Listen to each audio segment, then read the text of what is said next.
एक और हमारे सामने दुनिया के अंदर की प्रतिस्पर्धा एक चुनौती के रूप में है, वहीं हमारे सामने जलवायु परिवर्तन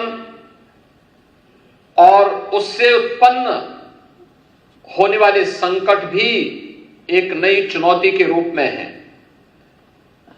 याद करना, हमारे सामने इमर्जिंग टेक्नोलॉजी जीवन को सहज और सरल करने में जहां उपयोगी भूमिका का निर्वहन कर रहे हैं, वहीं इसके द्वारा उत्पन्न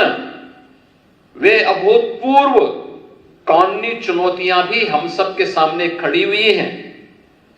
जिनके माध्यम से साइबर क्राइम, डेटा चोरी के और अन्य तमाम प्रकार की एक नई समस्या दुनिया के सामने खड़ी हुई है। ऐसे अस्थिर समय में न्याय, नैतिकता और अंतर्राष्ट्रीय कानून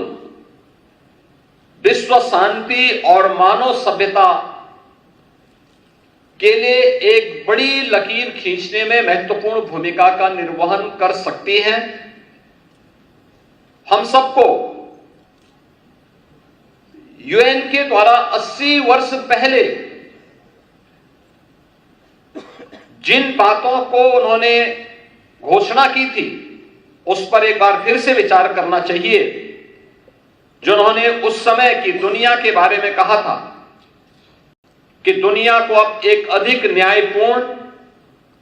समावेशी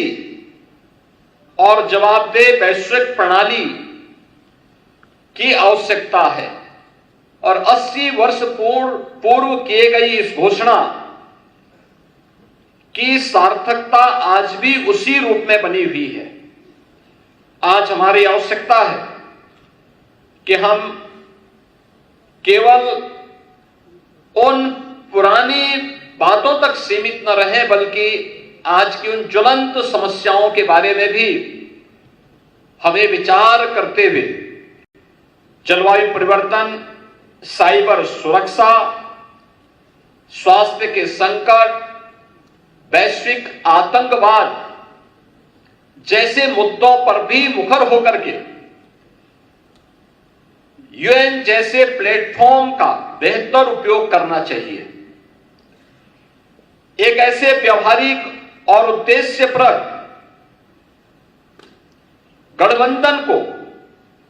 जो और भी प्रभावी हो सके, इसे आगे बढ़ाने की आवश्यकता है। इसके बारे में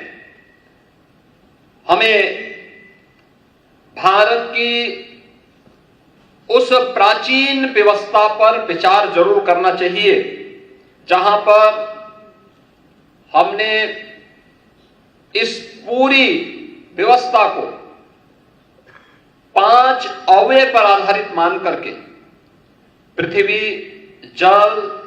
तेज, वायु और आकाश, इन सब की उपासना को इसका आधार मान करके भारत की परंपरा ने सदैव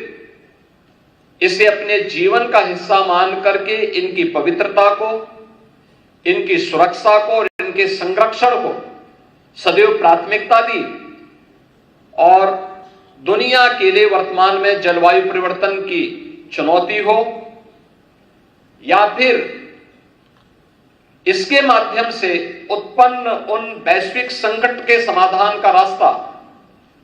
भारत की उस सोच के माध्यम से समाधान का एक रास्ता निकाल सकती है।